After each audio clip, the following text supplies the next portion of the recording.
म्हणते तुला ಮೊಬೈಲ್ ಆಕಾಶದಲ್ಲಿರುವ ಮೋಡಗಳಲ್ಲ, ಮತ್ತೆ ಮನೆ ಒಳಗಡೆ ಇರುವ ಎರಡು ಹೆಣ್ಣು ಮೋಡಗಳ ಘರ್ಷಣೆ ಆಗ್ತಾ ಉಂಟು. ಈಗ ಮೋಡದಲ್ಲೂ ಗಂಡು ಮೋಡ ಬೇರೆ ಹೆಣ್ಣು ಮೋಡ ಉಂಟು. ಎಂತೆಂತ ಸಂಶೋಧನೆ ಮಾಡಿ ಇದು ಸ್ತ್ರೀಶಕ್ತಿಯ ಘರ್ಷಣೆ.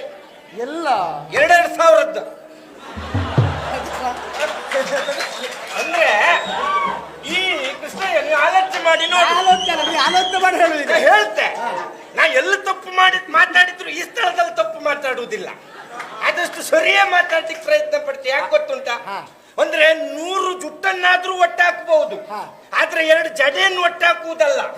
100 ಜುಟ್ಟು ಒಟ್ಟಾಕು ಮಾತು 2 ಜಡೆ ಒಟ್ಟಾದ್ರೆ 2000 ಜನ ಮಾತಾಡಿದಾಗ ಆಗ್ತದೆ. ಹಾಗೆ ಕೃಷ್ಣಯ್ಯ ಮತ್ತೆ ಇನ್ನೂ ಒಂದು ವಿಶೇಷತೆ ಉಂಟು. ಏನುಂಟಪ್ಪ?